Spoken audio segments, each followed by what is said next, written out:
Good afternoon, everyone. Welcome back to Stories Without Borders, Episode 4. Today we have Eke Ifeanyichukwu from Nigeria. Welcome to Stories Without Borders, Eke. Thank you very much, Mr. Kazi. Thank you for having me in this meeting. My name is Eke Ifeanyichukwu, like you rightfully said, and I am a Nigerian. From Welcome. the aspect, thank you. Thank you. Can you, Mr. Eke, can you kindly give a brief description or a history of the last name in your culture, in the African culture? All right, okay, Ifeanyichukwu, right? Yes. Okay, so in my culture, Ifeanyichukwu simply means there is nothing hard for God to do. As God is capable of doing everything, nothing is hard for God to do. So, in my tribe, we use our name to worship God. We name ourselves, our children, in aspect of worshiping God. Like my name is Ifeanyichukwu, nothing is hard for God to do. You can see another person answering Kelechi, which simply means all thanks to God. So we believe we are the children of the Most High God. We are directly from God. So we worship God through our name. That's the history behind that. Wonderful. Yeah. And thank you for explaining, because a lot of the world may not know that. And you explaining that might have informed us a bit more about African culture. Thank you for sharing. Yeah, thank you. Okay, if you can kindly briefly describe about just, I wouldn't say describe, briefly inform us about your background, your upbringing. All right, okay. So about my background, like I earlier mentioned, I am from the Igbo tribe, okay, in Nigeria, and I was born in a family where we are not of the, let me say, the royal class, but we are not of the down class. Okay, so from this background, I was taught to be kind, liberal, and polite in everything I do. And from there, I was moved into, educational aspect of it, which I graduated from a federal school, high school. So from there, I proceeded to University of Port Harcourt, where I studied microbiology. Okay, so from microbiology, as events unfold and as I live life, so I have to move from that angle to also learning tech skills, which has also brought me up the limelight to wherever I am now, whatever I'm doing. And moving from that angle also, I am also developed myself, and I am also well improved in aspect of uh, non-profit organizations, the NGOs, okay? So where I work with Annie as a technical associate, right? So, and apart from this, I have had much experience with even CBOs that works in the rural communities. Can you kindly explain the name ANE? It's the entire name of the organization, or it's an abbreviation? Okay, Annie is Achieving Health Nigeria Initiative. Okay, It's an Achieving Health organization that Nigeria says, Initiative. yeah, yes. And so, which region are you from in Nigeria? Okay, I'm from the southeast of Nigeria, the Igbo tribe, to be Igbo tribe. precise. Igbo Yes. tribe. And southeast, uh, if I ask you which city or which state that would be? All right. Okay, I am from Abia State. Abia State. Abia State, and my own village is Ohafia. I don't know if you can pronounce that rightly. Ohafia, yeah. Ohafia. Ohafia. Yes, you're right. Thank you. Okay. And That's it good. is primarily an agrarian state. What is the primary profession of your villagers? What do you guys mostly work on there in your All right. community? Okay. So my village, we are mostly known for an aspect of agriculture, rice farming. We do rice very well, so we have in a large quantity. We also do palm oil. Palm Palm. oil. Yes, these are the economic produce that we got basically from our end, and cassava, what we commonly call gari. Yes, yeah, cassava processing. Mm. So these are the major of food items that we produce, but that does not mean that we are not also indensed into other aspects of life, like we are also known for being educated in my area. We goes to school a lot. Yeah. Perfect, perfect. So education rate is high in your Yes, region. yes. Perfect, perfect. That's really good to hear. And in terms of, you did mention that you grew up and then you went to microbiology at your university. And you grew up in your village, or you stayed, you grew up in the city? What life did you adapt to most? All right. I grew up in the city Mm, because my parents, we are not staying in the village. mm, So I grew up in the city, and I had an influence of the life of a city. mm. So I didn't grow up in the village. In the villages. Yeah. What motivated you to go into microbiology? Were you always interested in that, or it was just, the requirements were being like, for example, in my case, I had to be I had to select a subject, so I selected political science, though I now love it, and this is what I'm doing right now, my long-term goal. But what's your motivation to go into microbiology and then you go into, computer science, IT? All right. Initially, uh, I was not motivated to studying microbiology. Hmm. I wanted to study medicine and surgery. Okay. So, but what happened was that I took JAMB. You know, JAMB is an exam that you took in Nigeria before you be able to go into university, right? So I took JAMB Jump. severally. Yeah, I took JAMB severally trying to scale through into medicine and surgery, but my score was not good enough for that. So I have to be given a supplementary admission. This supplementary admission is your score did not reach the subject that you want to learn. Okay, so they will not give you a sub course under it. If it's good for you, you can continue with that. So that was why I found myself studying microbiology from the University of Port Harcourt. So It's University of Watercourt or Watercourt? not Port Harcourt, Port Port Harcourt. Harcourt. Port Yeah, Harcourt. Port Thank you. Harcourt. Thank you for clarification. Yeah, It's thank the you. University of Port Harcourt. And you Yes. finished, and then you moved on to the IT sector. Yes.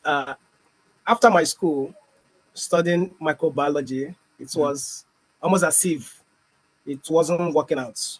What I mm, mean by it wasn't working out, trying to make ends meet and mm, a living, from this part of the world, for you to be able to stand strongly from what you studied, it needs to be a professional course. And apart from being a professional course, you need to, well, I say, have leverages, maybe connections for you to be able to, do some certain things in that circumference. But so what happened was that I have to look for work and do one or two things, but it wasn't coming up. So I decided that I wouldn't have to rely on what I studied in school. So at some point, I said I am a creative person. I like sitting down and creating things. So I looked that and I saw that IT is one of those career that I can build on and that will give me what I want in life. So that was how I went into IT to study, and I was trained through design of websites, digital marketing, and graphic designs. So in these three categories, I can say these are my backbones, or these are what we call Coca-Cola. This I am good in all of these that I've mentioned. Okay, so and from that moment up till now, I will literally say I repented from microbiology to becoming an IT person. So, so basically, everything I do after then has been IT and not the microbiology. So, in terms of the IT sector in Nigeria, in your national context, uh, is it a developing sector? Are more and more youth being involved in the IT sector, or what is the most common profession the youth choose? And what also the opportunity? Definitely, in the entire world, we have a situation there. Job opportunities are depleting greatly. But if I speak only on Nigeria's context, what is the situation? Which sector the youth prefer most, and which is more accessible for the youth in Nigeria? All right. In that context, in Nigeria, I am not going to say that this is the angle that the youths wants to go into that, or that is trending for the youth. What the youth do now is whatever that can give them a living, because most youths believe now, that's the truth, that the system have failed them because of the system of government that is running, okay, and policies that are not being encouraging even after you study and all of that. So the youths are doing whatever they can lay their hand on, and you can see that this is the era of content creation. You see every youth almost going into content creation to see if they can make a living from that Yeah. perspective. You understand? So, but coming into the IT itself is not is we have not gotten there yet, but Nigeria is developed in terms of IT. I would say that, but we have not gotten to that hierarchy of being IT. And another aspect which is lacking in this IT is women. In Nigeria, most women do not indulge into IT, and we have been encouraging. There has been a lot of campaign and regarding that, and encouragement and support for women to be able to build their career in IT also. Mm. Yeah. Perfect. Thank you for that explanation. And you did mention that you are also currently working with an NGO in Nigeria, right? Yeah. So, based on your experience in the NGO sector, how do you feel? Do you like it? Do you like that? Do you feel that this is a worthwhile profession, serving in the NGO sector? And the other question that will be, I would say, that will follow up with that is, what is the situation of the NGO world in Nigeria? All right. Yeah. I will say that I'm very happy, and I would say is a good environment to work with. This is my reason for saying this. You know, if not in all the every part, all the countries in the world, but at least in most majority of them, most most governments have failed the people. They have failed the people, and they are not able to, both in the educational sector, in the health sector, infrastructure sector, to reach out, to see how people are doing and how they are surviving. So most people suffer and died because of little things, because they don't have access to it. So coming to the NGO are the organizations that I can categorically tell you moves into these rural areas to meet up with the needs of these people. So the NGOs are doing a lot to save people, to save lives, to provide them with the needed support and infrastructures they need. And it is a will I say, a glorious thing working with NGO, because I feel that I am doing good, I am imparting into the system, and I am saving people, from suffering. So that's a good one for me, and I'm happy about it being in this in this sector. Hmm. Yeah. In Can you kindly reinform what is the NGO's name that you're working with right now in Nigeria? Okay. Achieving Health Initiative is the Achieving Health Initiative. Okay, and they only focus in a particular state or nationwide? no, it's a Nigerian NGO. Nigerian NGO. Okay. Yeah. Like, for example, why I'm asking you this, like, some NGOs are registered, if I speak about, like, in Macedonia, right, where I'm working as a Peace Corps NGO advisor, uh, in Macedonia or in South Asia, if an NGO registered in a city, in a particular city, they will work there, right? Their focus is their local community. In Nigeria, is it like that, that you only work in your local community, or do you also get involved in national projects? All right. You It depends on the NGO that you are operating, because in Nigeria we have the CBOs. Okay, the CBOs are the what's it called, community-based organizations that work basically in the local communities. Okay, but Mm, when you have these big NGOs also, like that of the ANI is a nationwide NGO, mm, but can work using the CBOs to reach out to the inner communities, right? Yes, or can work to use the CBOs also to reach out to inner communities. And ANI is basically uh, into HIV prevention, support, and care. Okay, so, and also sociocultural and economic growth of rural areas. So this is basically what ANI do, and they are good in what they are doing. mm. So the CBOs, if I'm more correct, what I understood from you is they're like subcontractors, right? Subcontracting NGOs that Exactly. are contracted. They have a contract, like an official formal contract with the major NGOs, or it's a loose partnership? They have a contract with the NGOs, official NGOs. yes, to work with. Hmm. Yeah, And yeah. these NGOs, I wanted to ask you, the national NGOs, because, as you said, you are working on the NGO sector. It will be more NGO sector focused questions. Uh, Yes. the funding that Nigerian NGOs receive, is it from national funding source or does it come from the international community or international donors? All right. Okay. There are a lot of NGOs, Hmm. both internationally and locally. Okay. So if an NGO is operating internationally, but in a country, that's to say that their funds will be coming from international. Okay. So now, if you are an NGO that is just basically residing locally in Nigeria, then it's either you are sourcing your fund from the government or you have stakeholders that are, empowering the NGO. So now, some NGOs are being sponsored by Global Fund. Okay, some NGOs have been sponsored by Global Fund. Some are being sponsored by the government. It depends on the category of NGO that you fall. We have hierarchy international NGOs operating in different countries, and we also have local NGOs operating basically just in one country at their level at the time. So the certification is different. Exactly. Okay, I understand now. And currently, what project are you working on, or what is your frame of work in the NGO in Annie?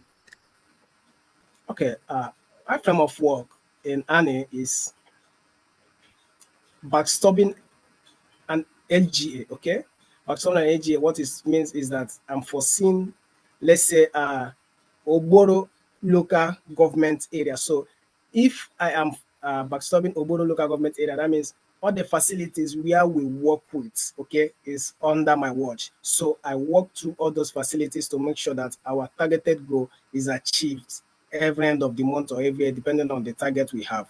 Okay. So when I work from an area which has been put into my you know my custody Hmm, to oversee. Yeah, so that's how it goes. hmm. So basically, you are maintaining the data, the local data. Exactly. Okay, perfect. And the other question would be, what is your long-term goal with this? Like, do you want to remain that in the NGO sector?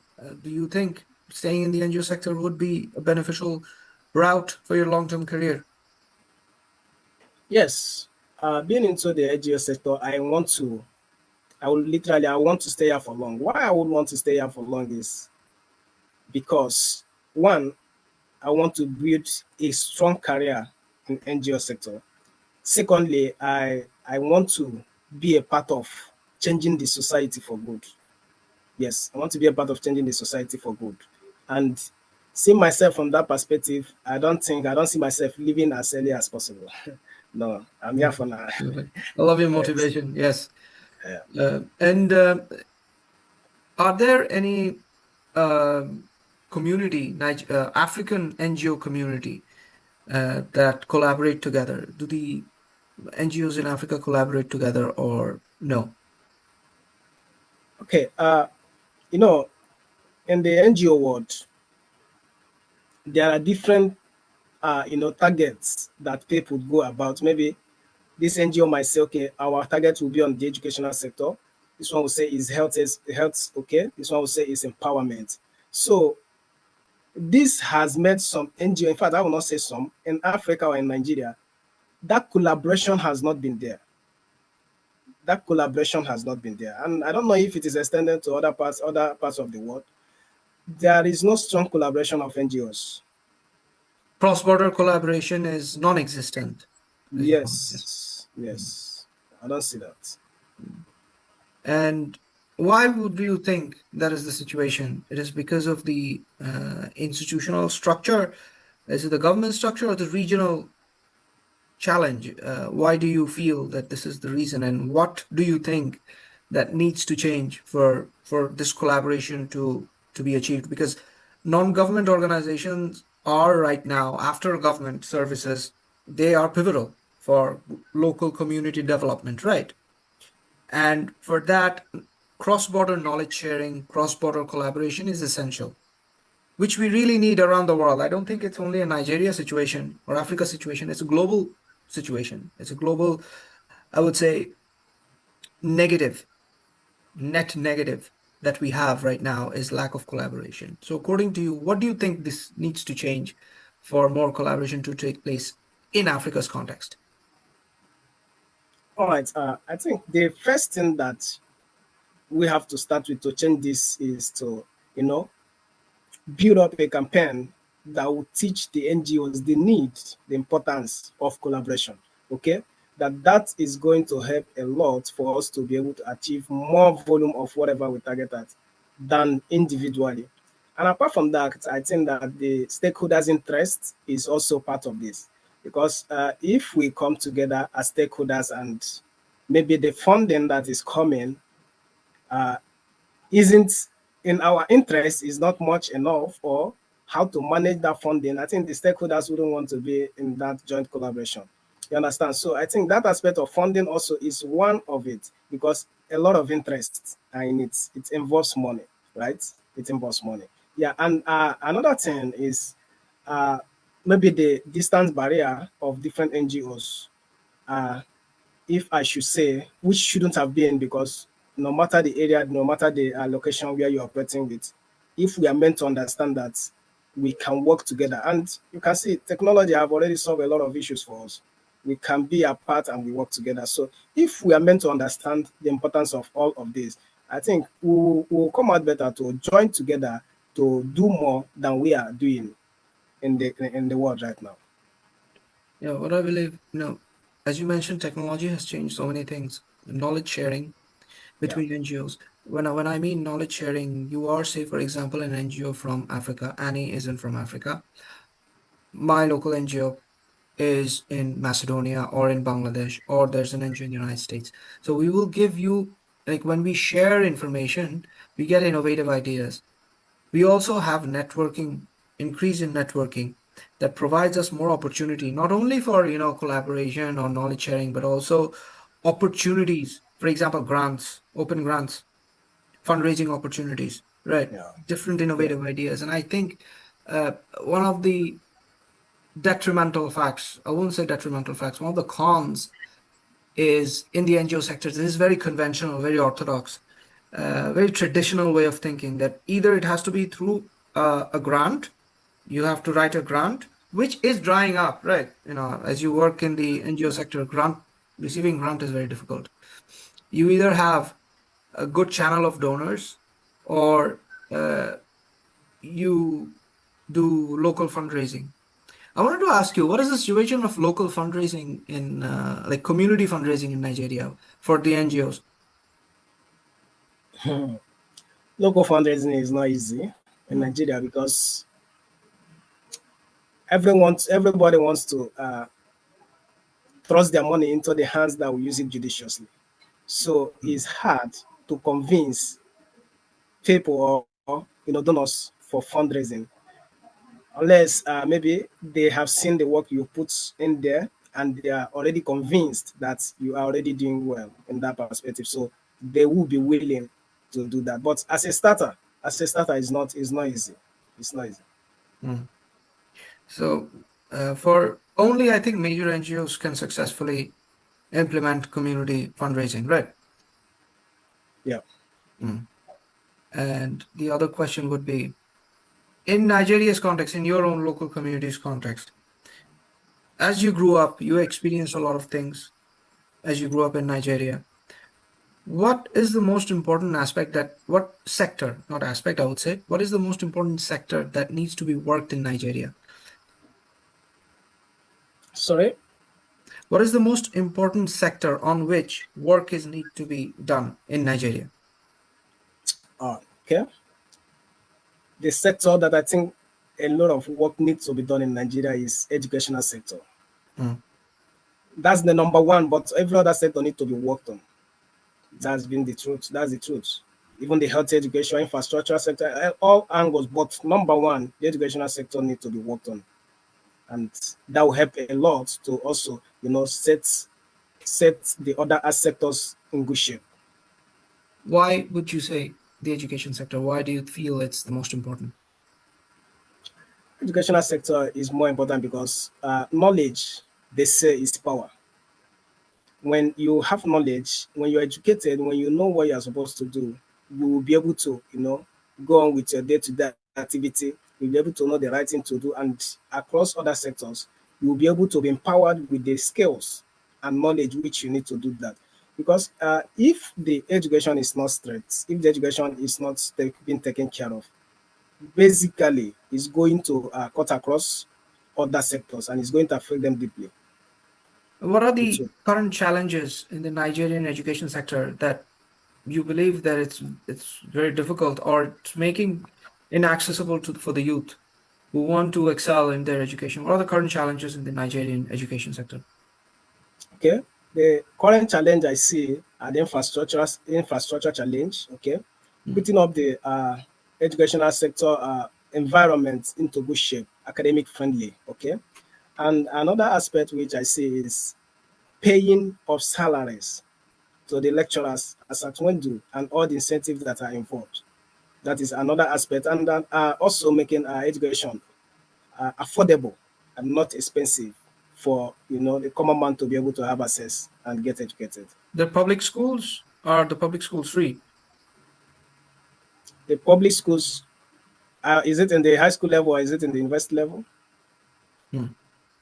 Okay. No, I'm asking. Do you mean the educational? Is it in the public level or is it in the Yes, federal? like the public level, the comparison between the public level and the private level.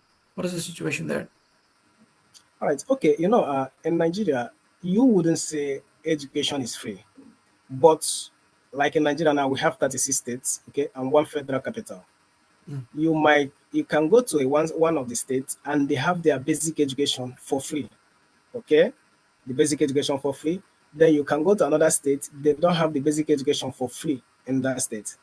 Now that is at the basis. Now coming across to the universities, there is no, I don't think, and I have not seen any university in Nigeria that is free, that is tuition free. Okay, at that level, you pay, you must pay for what for that education. But in at the basic level, some states leverage on that. Some states do free, some don't. So it's not a whole thing in the country. Mm. So there are 36 states and one federal capital. So it is a Yeah, federal government. So each state have different laws, right? Their laws are independent of each other with controlled by the federal government. exactly. Mm. Each state has their own way of doing things, has their law at the Mm. state level, but being controlled by the federal law. Okay. Okay. Yes, That makes it even more difficult, to, I would say, control or implement social services because exactly. uh, the composition of local tribes, local community is different in each state, I suppose, because Nigeria, as far as I know, the little knowledge of Africa that I have, it is diverse in tribe-wise. There are a lot of tribes that they uh, combine are available in the nation, Yeah, and that makes it difficult because their allegiances are different, their loyalties are different, and each state, the state governments, I think, need to also appease those communities or community leaders or local leaders, right? So it becomes different implementing the social service projects. Um, and my final question to you would be, uh, what do you think from the NGO side, actually? What do you think for global collaboration? No, I always stress a lot in global collaboration. I believe now it is the time, isolationism is not helpful. It has not helped anyone in the world in the day and age of internet isolationism. It doesn't work. The more we collaborate with the world, the better it is for every one of us, right? yeah. What do you think that needs to be achieved globally right now, from the NGO perspective and also your personal viewpoint? All right. I will say and I will encourage collaboration. What I will say from this is that because When we collaborate across the world, we are going to achieve greater heights. When we collaborate, we'll be able to solve more problems than we are doing individually right now. When we are able to collaborate, I think that aspect of funding, that aspect of funding of NGOs will not be a big challenge, because when we collaborate, we join hands together, and when we move the force, we'll be able to go. We'll be able to target the right donors and the right government that will be able to empower our projects. Okay, so collaborating across the world is something that will revolutionize the world into a positive angle of helping people, empowering people, education, and also even in health sector across what NGOs do. Like I earlier mentioned, I have started seeing that most of the problems that people have in the rural areas and urban areas are being solved by NGOs. So if we are able to collaborate, if we're able to collaborate around the world, it will help us to achieve more goals. It will help us to solve more problems, and it's going to be a good one for all of us. It's going to be a good one. Now, this is more like a cultural question because um, I think our viewers from around the world will love to hear this from you also. Uh, in Nigerian culture, in your national, how many holidays are there? Both national holidays and also community events, religious and local holidays. If you can kindly name them, that would be interesting for us. How many words? Holidays, national holidays, religious National holidays, holidays. and community holidays. Like, how do you guys celebrate your holidays? Like you have also mentioned from your little experience in Nigeria, okay? Hmm, We have different tribes in Nigeria. hmm, Like I am a Christian. hmm, We have our own holidays.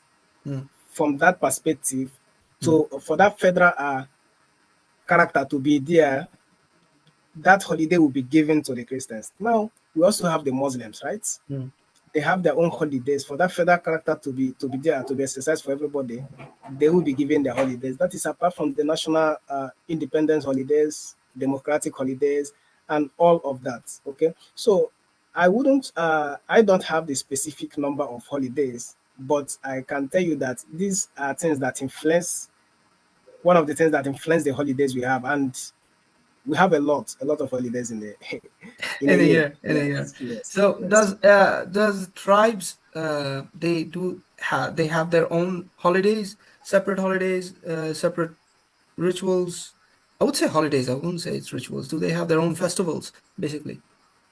No, the in Nigeria, tribes do not have that power to say this is our day. Okay, so Hmm, every holiday that we have in Nigeria has already been acknowledged by the federal.